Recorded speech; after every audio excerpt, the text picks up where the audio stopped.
सुन भोलू, दृष्टांत सुनेगा क्या? हाँ हाँ जी भैया। आजा आजा, बैठ जा बैठ जा। ठीक है भैया। एक घर में सालों के पीढ़ियों से महाराज एक बीड़ा रखी हुई थी। क्या रखी हुई थी? सालों से, पीढ़ियों से एक बीड़ा रखी हुई थी, इंस्ट्रूमेंट रखी हुई थी महाराज। अब क्या हुआ, उस घर के लोग उसको बजाना नहीं जानते थे। कब का रखा था, कौन रखा था, किसी को नहीं पता था। रात होता था कि कोई चूहा उस पे कूद के उसका तार झंकार देता था, लोगों की नींद टूट जाती थी महाराज।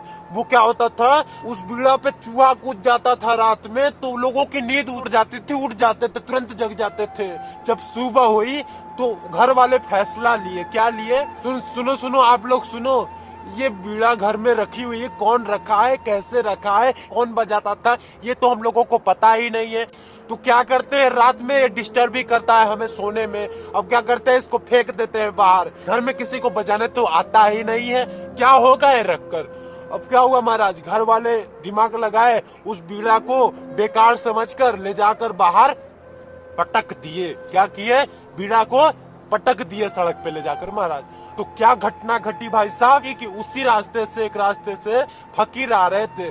फकीर आ रहे थे तो वो जैसे ही आ रहे थे, उन्होंने देखा बीड़ा है तो वो आगे बढ़कर उस बीड़ा को उठा लिए और वो थोड़ा सा आगे जाकर सड़क पे बीड़ा को हाथ में लेकर बजाने लगे। इतना अच्छा सुर में बजाए, इतना अच्छा सुर में बजाए कि जो भी राह चलते आदमी थे, जो भी राह चलते इंसान थे, सारे के सारे खड़े हो गए। इतना मीठा मधुर आवाज उसका निकाले कि सारे के सारे मोहित हो गए भाई, सब खड़ा हो गए। जैसे ही बजा रहे थे। अब वो आवाज जो थी, मधुर आवाज, वो घर वालों के कानों में पड़ी। उनको लगा ये तो लग रहा है वही बीड़ा का आवाज है, बीड़ा का आवाज है। वो झट दरवाजा खोले और देखे एक फकीर बजा रहा है। कि फकीर जैसे ही बीड़ा बंद किए, वैसे ही घर वाले उनके पास पहुंच गए। ए बाबा बाबा बाबा, ये बीड़ा मेरा वापस कर दो, ये बीड़ा हमारा है। हम पागल थे, हम पागल,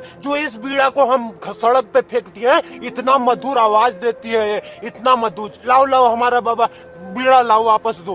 तो क्या किया बाबा, ले जाओ, ये रखा है बगल में ना, ले जाओ। मगर एक बात मत भूलना, तुम तो ले जाओगे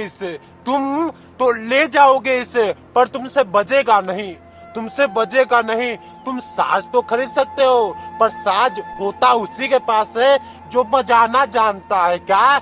जो बजाना जानता है। ऐसे ही प्यारे, जीवन तो तुमको मिल सकती है, पर जीवन होती उसी की है जो जीना जानता है भाई साहब। क्या?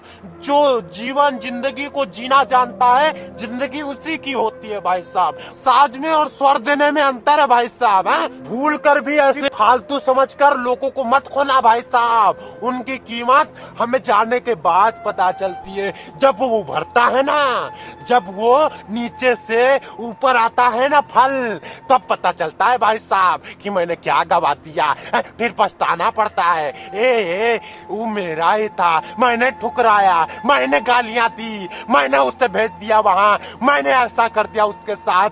बाद में पछताना पड़ता है भाई साहब, हमें बुरा लगता है, ऐसा कर दिया। जिंदगी भर हमें रोना पड़ता है भाई साहब। हमने खो दिया छोटी छोटी बात। इसको ध्यान रखना भाई साहब। इस वीडियो में कहना था, वीडियो को लाइक, चैनल को सब्सक्राइब, धर्म को आगे बढ़े सब्सक्राइब कर लीजिएगा। मिलता हूँ अगले वीडियो तक के लिए। शुक्रिया। जय हिंद, जय भारत। खुश रहे, दूसरे को भी खुश रखे।